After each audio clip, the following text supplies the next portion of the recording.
Olá, pessoal, sejam muito bem-vindos à nossa cápsula de café, uma aula expressa com conhecimento e linguagem possível e acessível, oferecida aqui pelo Instituto Café com Vinho e Psicanálise. Eu sou Luzia Zanduque e o tema da cápsula de hoje é o inconsciente freudiano. O conceito de inconsciente, tal como formulado lá por Freud, é a pedra angular da psicanálise. Longe de ser apenas um sinônimo para não consciente, ele representa uma dimensão psíquica ativa, dinâmica e poderosa que molda os nossos pensamentos, sentimentos e comportamentos.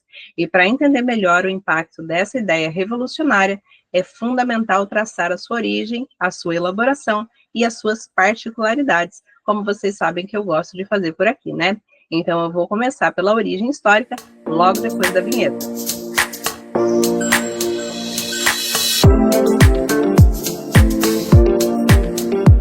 O termo inconsciente já existia no vocabulário filosófico e médico antes mesmo de Freud, e remonta em sua forma mais primitiva à palavra latina inconsciens, que significa não consciente ou sem conhecimento. Filósofos como Leibniz e Schopenhauer já exploravam essa ideia de forças mentais fora da percepção consciente. No entanto, foi o Freud quem transformou o termo de uma mera descrição para um conceito técnico e central na sua teoria.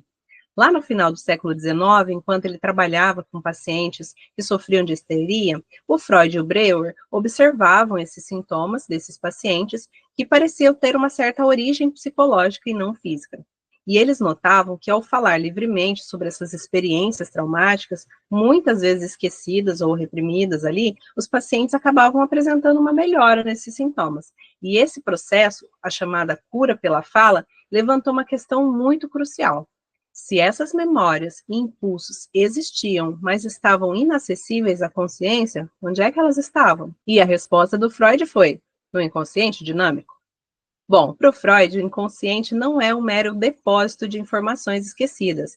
Ele é, na verdade, uma instância psíquica regida pelo princípio do prazer, onde os desejos, os impulsos e principalmente aqueles de natureza sexual e agressiva vão buscar uma satisfação imediata. Ele opera sem as amarras da lógica, ele é atemporal e não obedece às regras da realidade externa. O inconsciente se manifesta de forma indireta e disfarçada na nossa vida cotidiana, e é possível vislumbrá-lo por meio de alguns acessos. Os sonhos, por exemplo. Para o Freud, os sonhos são a via régia para o inconsciente. Neles, os desejos e os impulsos reprimidos se manifestam numa linguagem simbólica e, às vezes, bem distorcida. Uma outra forma de expressão do inconsciente são os atos falhos, que são uma espécie de erro de fala, como esquecimentos ou enganos que vão revelar ali um desejo ou uma intenção inconsciente. E já os sintomas neuróticos, que são também manifestações do inconsciente, são manifestações físicas ou psicológicas dos conflitos inconscientes e que podem ser interpretadas durante o processo de análise. E nós temos ainda os xistes, aquele humor que muitas vezes permite a expressão de um conteúdo reprimido de uma forma socialmente aceita, né?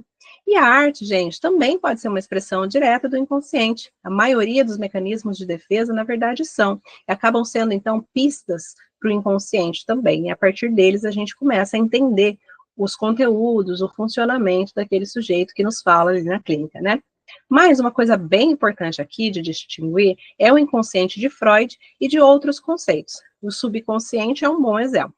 O Freud fez questão de dizer que o inconsciente não é subconsciente, para ficar bem claro que não há uma superioridade consciente sobre o inconsciente, tá, pessoal? Então, essa ideia de sub passa a imagem de que é menos, né? E ele diz que não é sub, não, que é inconsciente, ou seja, não está na consciência, mas não é menos que ela, tá?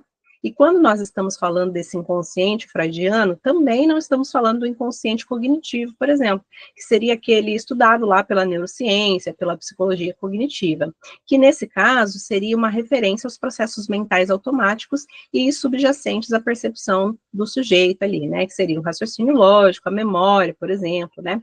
E já o inconsciente coletivo, lá do Jung, que é para ele, né, um reservatório de arquétipos, de imagens primordiais, que são compartilhadas ali por toda a humanidade, que é transmitido até geneticamente, né, é muito diferente do inconsciente freudiano, que para ele, né, para o Freud, o inconsciente não é coletivo, ele é estritamente pessoal, é formado a partir das experiências individuais ali, né.